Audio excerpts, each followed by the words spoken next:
the Ukraine. Oh, yeah, well, we do want to mention that. We're having fun already. I am continually amazed by the creativity of women and what emerges when they bring their gifts and talents together. The story of celebrations is inspiring, even before it became a cookbook and a celebration of life. Now, you might know it by this name, or you're going to know it by Mennonite Girls Can Cook. And make sure you get the emphasis right, because I read it the first time and thought, Mennonite Girls Can Cook. No, no, no. Mennonite Girls Can Cook. It is a declaration, and 2 of the 10 cooks who contributed to this fabulous book are with me, Lovella Schellenberg and Anneliese Friesen, here from Abbotsford, BC. And I had an epiphany late last night, went mining and discovered this is your second book. And lots of people already know that. Mennonite Girls Can Cook. This is the first one.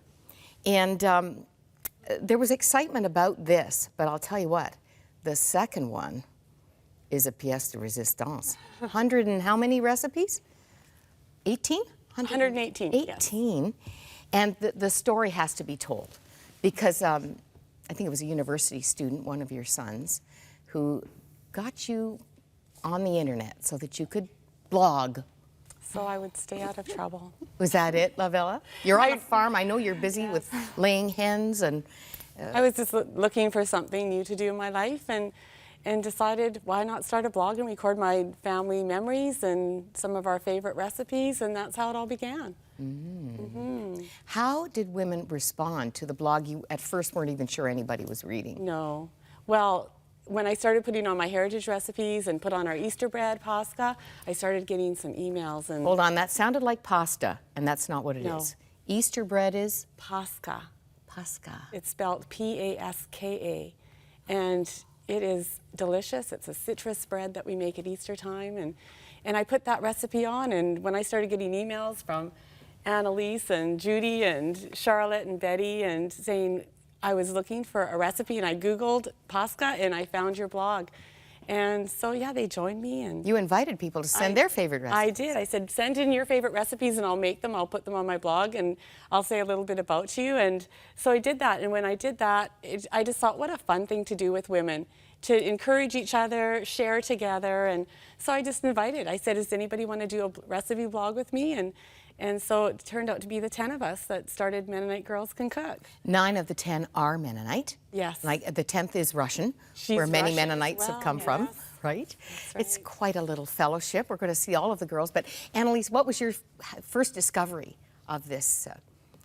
Well, first a blog, I guess. My first discovery was when my daughter was attending college, and she opened a blog, and I thought, why is she going to tell the world about her life? But I, of course, wanted to know what was happening in her life, and on her side was Lovella, who was a longtime friend from many years ago, and I thought, oh, what's Lovella up to? I'll just check and see, and I love going to her blog and reading, and that's how then I got invited to the blog and to the recipe aspect of it. And I just thought, no, I can't do that. I'm not, I don't, that's just not me. And she says, yep, this is what, you can do this. And she sent me the instructions on how to start blogging, and I was hooked. Like, I loved it. I would just feel like God has given me something for this season in my life that I love, and that just, it just amazes me that he can do that. I think the bouquet is appropriate because this has been a blossoming, not just for the 10 women involved, but all the contributors. And you discovered that you can write, you can take photographs. These are your photographs. Yes. All the recipes are photographed by each woman that did the recipe.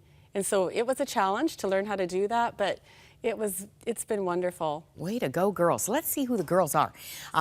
Photographs first of, I think we've got the team, the 10. The 10. Well, oh, here, no, this is... That's my family. That's your family, Anneliese, at the table. And here's a huge thing. We're going to be looking at how they're the 10. What a lovely bouquet there. We love those girls. Yes, they're like sisters. Here's my delight. There's a family praying before the meal. Is anything specific about this? Is this your home? This is Ellen's family. Ellen's. Yes. Okay. We're going to be looking at how this is making a difference in Africa. The first book proceeds to an orphanage in the Ukraine. Right. We built a greenhouse Wonderful. there, and it was so amazing because our families had all come from Russia, and so to be able to give something back to that country has just been an amazing. It's a gift of love for them. Is this a shot of the greenhouse that we have coming up? I think so. It's green, and there it is.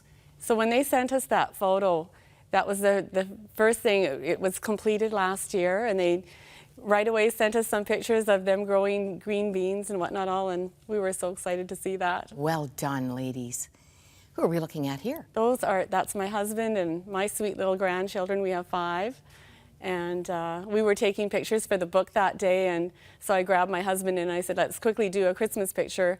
We've decided that it's easier to talk the little kids into a Christmas picture than the entire family. So. Now we're going to go to the project. Let's just hold that for just a second. You were telling me a fun story about putting this together, and I mean, it is look at it. It's just a treasure. You actually had to come up with an additional dessert recipe with apples to get all the grandkids in. That's so true. Pictured. That's right. I mean, this book, I've got the wrong one now because I've got one that's marked here. I mean, you can, and the pictures are fantastic. You could literally go forest bathing in the book. Where did I mark that one?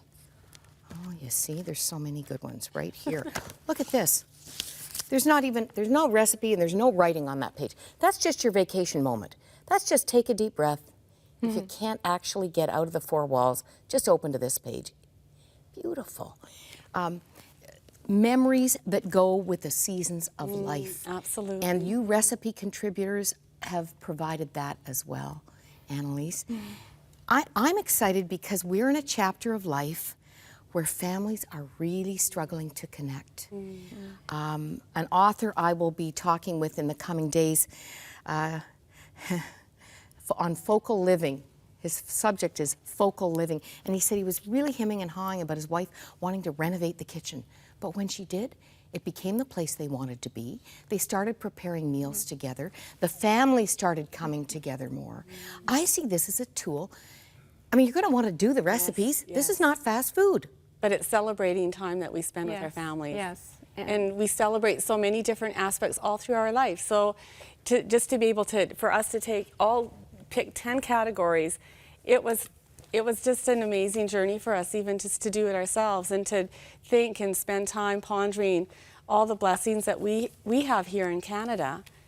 And the recipes are not all Mennonite. they're not. I mean, I don't. No, do you not want this maple glazed shrimp, maple glazed salmon with lemon buttered shrimp for your barbecue this summer?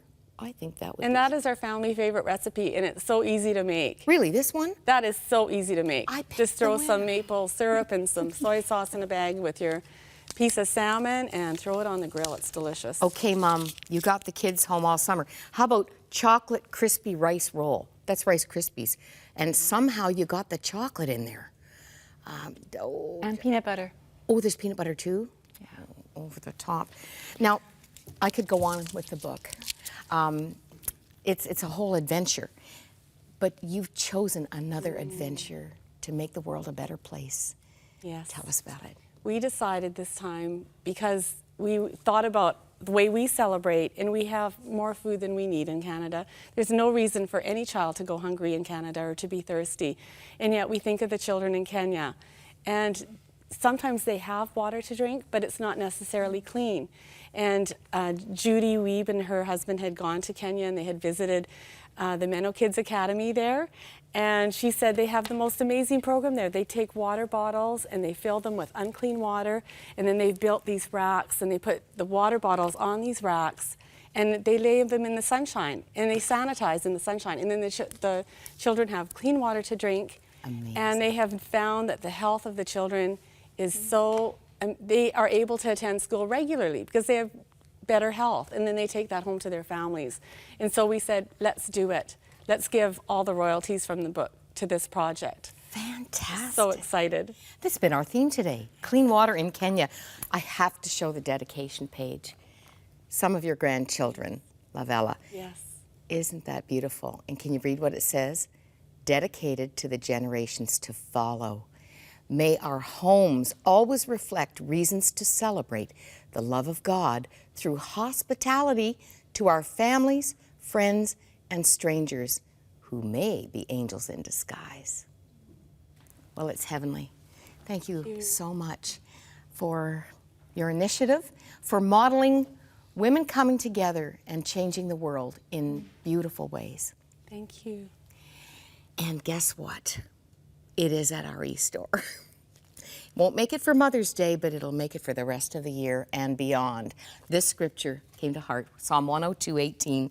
Let this be written for a future generation, that a people not yet created may praise the Lord. I'm going to say this will be a family heirloom. Thank you so much for encouraging the making of memories with our families and friends and those God brings our way. Thank you for having us. We really appreciate it. God